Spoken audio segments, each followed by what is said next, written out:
Ah, ibig sabihin po yung lower body niyo po unabis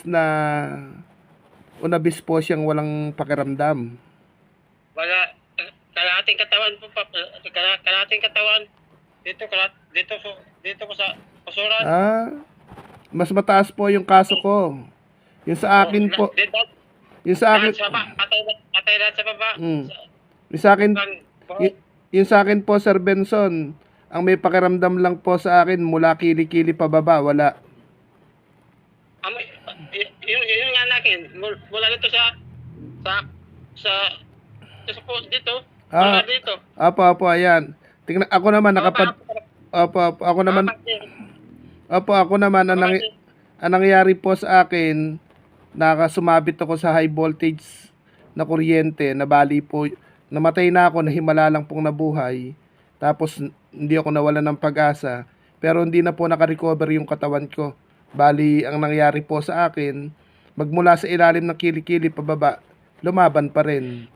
Ayun, bali ilang taon na po yung aksidente po ninyo para baka sakaling mabigyan ko po kayo ng idea para lumakas ang loob, tapos makahanap tayo ng maraming kaibigan. Napasok po ako. Mag 9 years na. Ano pa lang, ako po yung aksidente ko po, 24 years na po ako sa March 2. Na-aksidente ako March 2. 24 years na akong spinal cord injury. Lumpo po ako ng magto 24 years na po, ilang buwan. March, isang buwan na lang. Pero noon po katulad nyo rin po akong bedridden na nakapahiga, pero nalungkot ako ng mahabang taon. Ginamit ko po yung aking mga kamay, tapos normal naman po yung isip ko, nakabalik kasi nakomatos din ako sa aksidente. Tapos na ano po na sabi ko nga po himala na akong nabuhay sa sobrang ibabalsamuhin na lang din po ako dahil high voltage yung sinabitan ko. Pero naghimala ang Diyos, naghimala ang langit, tumibok uli yung puso ko. Kaya lang hindi na po nakarecover yung spinal cord ko. Naranasan ko rin po yung likod, balakang, dalawang pisngin ng puwet, hita, puro bedsore. Pero sa awa ng Lord, tapos malakas yung kamay ko, inalagaan ko rin po yung sarili ko. Kumbaga, kung ano yung dapat kaya kong gawin, gagawin ko. Kung kaya kong gamutin yung sugat ko, gagamutin ko. Ganun po, halos, Ganun ka na po. pakita ko po sa inyo aking karamdaman. Ayan po yung mga paa ko. Nakapadapa lang din po ako at may maliit din ako, may maliit din po akong sugat. May sugat din ata. Mga maliit yung paa ko. Ano po yung dati nyo pong trabaho? Sir Benson. Akit ang puno. Na-aksidente kayo sa puno.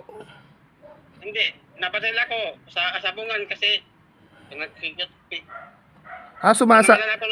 Sumasabong po kayo, kumbaga nagkikristo or may nilalabang pong manok. Hindi, nanood lang. Nadamay po kayo. Oo, sa barilan. Tapos spinal cord nyo po, ano? Ibig sabihin po, gaya po niya, nakakatheter kayo or nakadiaper lang? Hindi ako mag-diaper. Yung ihi ko sa sulipin. Opo, ganyan nga po. Kung saan lumalabas na po. Opo. Condom catheter po.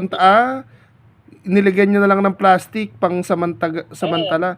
Ako po, magsusugat po yan. Ang gawin nyo na lang po kung masipag, problema, mas mapapagod po yung tagalaban nyo. Ako po kasi nakakapaglaba ako mag-isa. Wala akong asawa na. Iniwan na ako. Ay, anak na. Anak ko lang nag-alaga sa akin nito. Anak ko, isa. Okay lang po, magpe-play ako ng video. Kinikilabutan naman po ako, Sir Benson. Isa lang po yung anak niyo, iniwanan pa po kayo. Limang anak ko, iniwanan kami. Tapos yung iba kong anak, pinaampon ko kasi walang pagkain sa amin. Ibig sabihin nga, ako naman po, walang anak. Ibig sabihin po, yung maliit ang naiwan sa inyo o yung maliit ang naipaampon, Mga maliit. kinikilabutan naman po ako.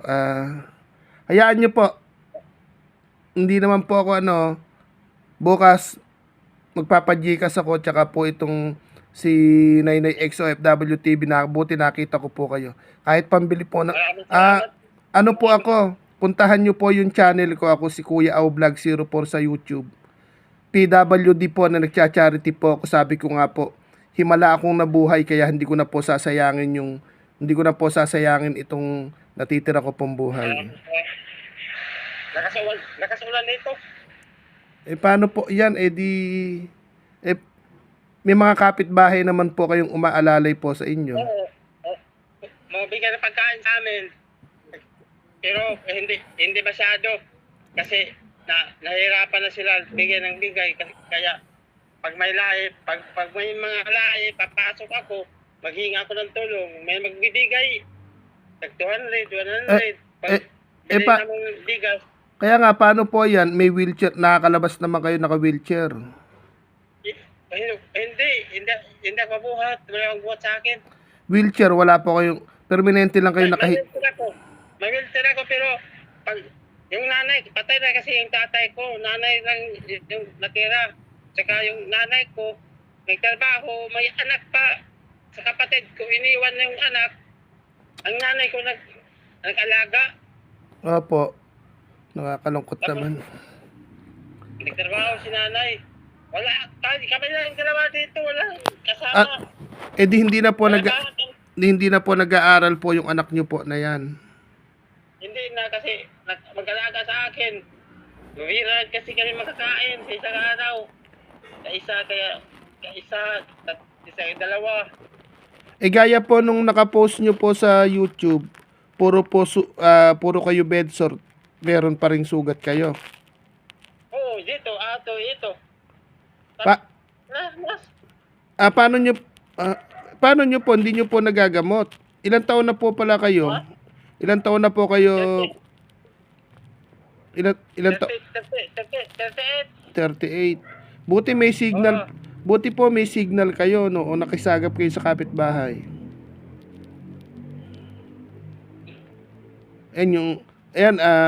Pati po yung anak po ninyo, siyang nag-aano po sa inyo. Opo, nakikita ko po. Opo, malalim. Inumin nyo po, amoxicillin. Ako yan yung iniinom kong gamot. Ganito po. Tatlong sukit ako. Opo, ganito po. Nahiyak naman ako, nalulungkot. Naranasan ko po yan nung hindi pa po ako nakaka-recover, nung hindi ko pa na. Pero yung mga kamenyo naman po, malakas. Oo. Tapos wala ka. Wala lang kami nagkain kanina. Tanghali. Buti po nag-comment kayo, nandun po, nanonood ako. Hayaan nyo po bukas, papadjikasan ko po kayo. Tapos, bukas, pagka po, bago kayo padjikasan, kasi 200 lang po yung hiling nyo, gagawin ko ng 500 para po, ipabili nyo na po kahit 5 kilong bigas, kapit asukal. Tapos, betadine, kailangan linisin po yung sugat ninyo. Salamat talaga, sir. Tapos, etong pinuntahan nyo pong live, hihingan ko rin po siya ng 500 para 1K para po kahit papano makabili kayo kahit betadine. Pero sana makabili po kayo. Sana may mautusan po kayo. Bukas tatawagan ko po. Opo. Tatawagan ko po ulit kayo bukas, tapos kung may mautusan po kayo, bili kayo ng yung amoxicillin, yan po yung iniinom kong gamot. Tapos dapat may amoxicillin po, tapos yung Bactroban ointment, nakagamit kayo noon. Ako yun ang ginagamit ko eh. Hindi ako nagpapawala po ng area. Ito po yung ganito. Yung Bactroban ointment. Opo, yung ganitong Bactroban ointment. Humahangin po ba? Hindi nyo ako masyadong naririnig. Ganito na lang po. Opo, ganito na lang. Ingat po dyan. Ganito na lang tatay, ano ay Kuya Benson. Bukas, pagkagising ko bukas, tatawagan po kita kasi may mga mission po kaming ginagawa. Pero Okay. tawagan po kita bukas tapos pagka po kung okay po, kung andyan po yung inyong anak, papicturean nyo po yung mag-picture kayong dalawang mag-ama, picturean nyo po yung mga sugat ninyo. Hindi man po ako nangangako. Hahanap po tayo, Okay. ikukwento ko po sa live yung kalagayan nyo. Tapos isend nyo sir. sa akin yung address nyo. Tapos ipananawagan ko po sa live ko. Tapos Sir. hindi ko naman siya i-upload. Ipakikita ko po sa messenger po yung kalagayan po ninyo. Kahit sir, i-upload mo, sir. Tapos po, Okay lang po, sir. mag-ano ka po ng video na nananawagan na hindi man po tayo sa live lang tayo nakita pero basta na ano po ako agad kanina no nakita ko yung comment mo. Kaya lang kung ngayon kita pa jijikasan, hindi na rin po makakabili ng pagkain, di ba? Oo. Pero kung may tindahan bukas po diyan, umutang muna kayo kung magigising pa po yung bata. Umutang muna po kayo tas Wala dito magpautang, sir. Wala Hindi. magpautang sa amin. Hindi, bukas ng umaga ko po ibibigay. Bukas natin ng umaga ibibigay. Tapos send yung Gcash nyo sa akin mamaya. Kaya rin natin mag-usap. Kahit na, sir, wala. Ayaw pa rin Wala nila. dito. Malayo yung tindahan. Malapit lang. Sino po kaya yung pwede natin makontak dyan? Halimbawa po na may pambili tayo ng gamot. Sino po mauutusan po natin? Kailangan, yung sugat nyo po malalim na. Dapat po dyan inuman na ng amoxicillin kahit 2 times a day o kung ano, pero payat po kayo, mga 2 times a day kayong uminom. Tapos, yung higaan nyo, wala rin kayong foam. Wala. Wala rin electric Ito lang, plywood. o plywood pa. Nako. Buti na buti na, Agoy. yung ano po, hindi naman, yung sugat nyo, tutukan yung electric pan para po mabilis matuyo. May electric pan naman po ba? Oh, ngayon. Itutok nyo po siya sa sugat nyo para matuyo. Ay, nasa taas naman. Taas. Grabe, nalulungkot naman po ako. Buti nag-comment po kayo. Pero bukas, ako tatawag sa inyo bukas, ng paggising ko po bukas. Ipo-forward ko po sa inyo yung 200 po yung hiling nyo, gagawin ko po 500. At tapos, mag-send po kayo sa akin ng short. Mag-send kayo sa akin ng video panawagan, tapos ipakita nyo po. Ano ba, kahit 3 minutes sa video. Tapos, sabihin nyo po na nahihirapan na rin po kayo. Huwag kayong mahiya na pabidyohan niyang sugat nyo, tsaka yung hindi naman kayo nagdadiaper na, yung kung paano pagwiwi. Ako kasi, parehas tayo ng karamdaman po, Kuya Benson. Ako kasi spinal cord. Ito, nakapadapa lang din po ako. Kaya nga lang po, medyo ayos yung aking tirahan. Ayan. Nakakapagluto po ako doon. Ayan po yung kalagayan ko. Tapos malakas yung mga kamay ko. Kaya po kahit papano, nakakapag-YouTube po ako hanggang sa nakakilala ako ng mga taong may mga gininto ang puso. Ganun na lang po siguro. Ala naman tayo mautusan po kasi kung ano man po. Tiis muna, inom muna kayo ng tubig bukas ng umaga. Aagahan kong gumising para makabili po kayo ng bigas at makabili kahit sardinas. Ganun na lang po. At Mag-video ako, sir. Anong sabihin ko sa video ko? manawagan ka po na kahit na makahingi po ng pangkain o panggamot. Pero sana, kung meron lang po kaming kakilala mga ka-YouTuber dyan, po pwede kayong puntahan, po pwede kayong tulungan lumapit sa mayor nyo. Ano po uli yung lugar po ninyo? Surigao City. Surigao City. Surigao City. Oh, Dapa. Ay, Barangay Union. Nakatira. isend nyo rin nyo po yung address nyo. Baka may mga kakilala tayo sa YouTube na malapit yan. Sana nga kung ano nga, Barangay Union. baka may mga malalaking vlogger po dyan. Sana mapanood po kayo. Bukas po, abangan ko po, mag-upload po kayo ng video. Tapos, yun, manawagan po tayo. Subukan po natin. Etong usapan din po natin na to. Baka itry ko po na subukan kong i-upload. Pero dapat na maliwanag eh. Okay lang, sir. I-upload, sir. Kaya nga po, para po maliwanag Kuya Benson, kahit 5 Oo. minutes, mag-send kayo sa 3 minutes. Una, manawagan po kayo. Tapos pakita nyo yung tunay na kalagayan nyo, tsaka yung anak po ninyo, videohan nyo. Naawa po ako doon sa inyo pong anak. Dahil Salamat talaga, na sir. hindi na siya nakakapag-aral dahil sa kapansanan po ninyo. Tapos isa pa, nakikinood ka lang ng sabong, nadamay ka pang barilin. Ikaw pa, tinamaan ka ng ligo na bala kung ganun. Kaya nga po, ang bata nyo pa rin. Ako po, 44 na kasi. Na-aksidente naman ako, 20 years old. Kaya wala po akong anak. Hindi po ako nagkaanak. Bata Tayo pa pala nung, tayo. nung makuryente po ako. Ako lumalaban ako, patuloy ako nagdasal. Dasal po. Saka sana mas maraming tao po kayo makilala. Tulad po nito, hindi naman tayo magkakilala pero nakita ko yung comment nyo. Naramdaman ko po na, kasi maraming nangihingi po ng tulong sa mga nagla-live. Yung iba, hindi legit. Kaya nung sinabi nyo yun ng Facebook nyo, pinuntahan ko agad yung Facebook nyo. Tinitingnan ko naman kung may upload po kayo ng kalagayan ninyo, wala naman, puro pagkain po yung sinishare nyo. Siguro, pag may nagbibigay sa inyo or pinipicturean nyo. Kaya siguro, gano'n na lang po, i-forward ko po bukas talaga, promise. Gigising ako ng maaga. At hindi ako matutulog ngayong gabi po na hindi ko ikwento yung usapan natin.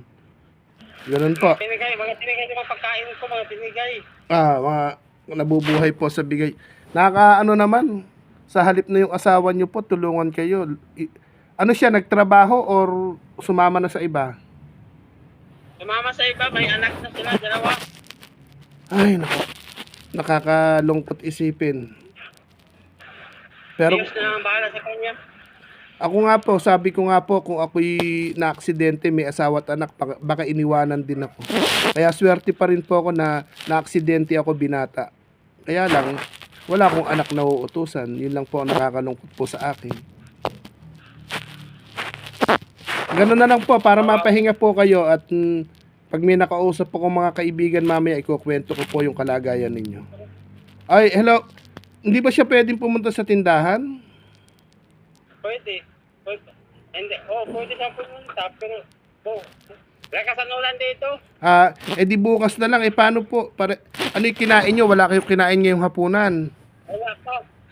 Bukas na lang po, sulitin nyo. Bili tayo ng kahit 5 kilong bigas, sardinas, makakabili naman po yon. Tapos do sa live na tinambayan nyo, tatawagan ko rin po siya na magpa-Gcash din po sa inyo.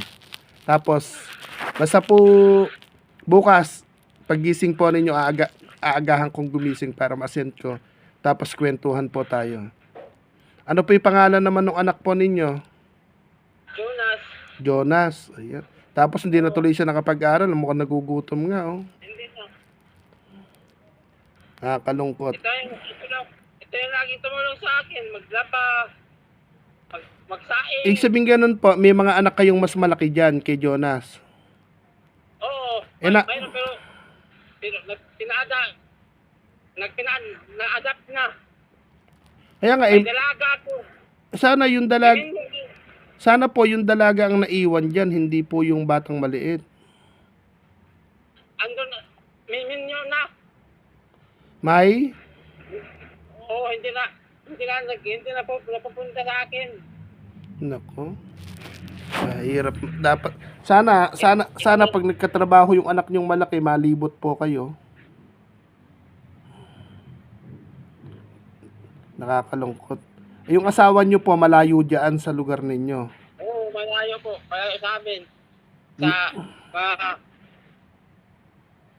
60 kilometro ang layo. Yung mga Sakayan. kaya nga po, yung mga kapatid ninyo andyan sa malapit sa inyo o wala rin? Oo, nagtrabaho sa malayo sa ZL. Oo nga, sabihin ganun po, ala kayong mga kapatid na malapit dyan sa bahay. Wala kami kapatid, wala. Hirap. Hirap naman po ng kalagayan nyo. Ako po, spinal cord injury din, katulad ng kaso ninyo. Pero ako naman kahit papaano po, may mga nakapaligid po sa akin ng mga nagmamahal. Nakakalungkot. Ganoon na lang po, pahinga na po kayo. Bukas, Promise po, magpapagikas po ako sa inyo bukas na makakain po kayo. At Maraming salamat talaga. susubukan ko, para maliwanag din bukas, uupo ako sa wheelchair para mas malinaw po yung usapan natin. Tapos po, kung okay lang po, yung kalagayan po ninyo, pa-video ng konti, tapos picturean nyo po yung mga sugat nyo, ipakikita po natin sa mga kaibigan ko, baka po makurot yung kanilang mga puso. Ganun na lang po. Oo, sir. Kung mo malakas naman po yung ulan, pahinga na po muna kayo. Pahinga na po.